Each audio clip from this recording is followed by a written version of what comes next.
The lever lock was invented in the late 18th century by an Englishman. At the time, the ward lock with its simple concentric plate mechanism was the main kind of lock in use. It was medieval technology and fairly easy to pick. The lever lock took security to a whole new level. More than 2 centuries after their invention, lever locks are still on security duty. The mechanism hasn't changed much, except instead of 2 levers, there can be many inside. They fall into slots, locking the bolt until a key lifts the levers. This lever mechanism is very rugged. It will continue to function even if dirt or moisture infiltrates the lock. It's why many armed forces will only use this kind of lock. To make the 2 halves of the lock body, they uncoil a narrow band of heavy steel. Rollers straighten it. Then a punch press shapes and cuts out the part. 4 punches produce a fully formed part. The front half includes the side flange, the keyhole, a post, and rivet holes. The parts tumble with wood chips, and the friction removes unwanted bits called burrs. The chips also absorb residual oil from punch pressing. They punch out the lock levers and other parts. They plate all 23 parts with yellow zinc. Next, rivets funnel into a network of tubing. They tumble 4 at a time into an assembly device. There are different sized rivets to fit different sized holes. The delivery system pushes the rivets up through holes in the assembly device. A factory worker places the back of a lock body on the rivets, and a hydraulic press squeezes them into place. He keeps a stash of rivets at the workbench in the event that the tubing doesn't deliver.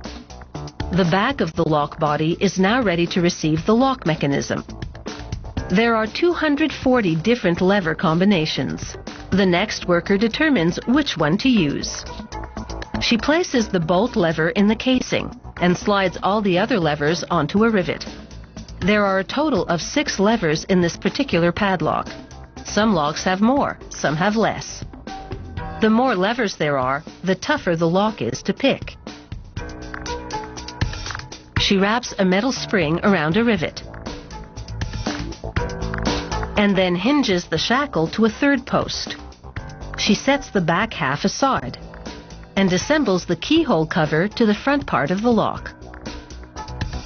She winds a spring around a post and places the cover over it. The spring will allow the cover to be swung open and shut. A rivet secures the keyhole cover. She now brings the 2 lock body halves together so the rivets from the back protrude through the front. She flattens the rivets to hold the parts together. The next part is the clevis. It's a U-shaped attachment for a chain to make the lock easier to hang onto when not in lockdown mode. Another worker now categorizes the locks in separate boxes, according to the key code. He leaves a key code ID card in each box. When transferring a lock for painting, that ID card goes with it.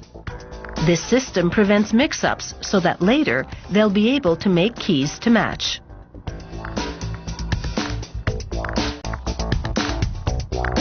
They spray the locks military green and give them 4 coats for corrosion resistance. It's time to rev up the key cutter. There are 240 key profiles to match the 240 lever lock combinations. The operator sets the blades in the desired sequence and carves the keys to give them the right geometry. With the correct profile, the key lifts and lowers the levers in the lock to open and close it.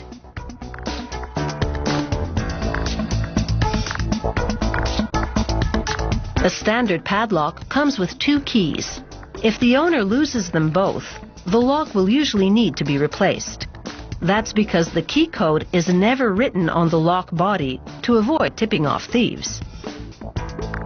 The technician confirms that both keys work, and this lever padlock is now ready to thwart criminals and safeguard possessions.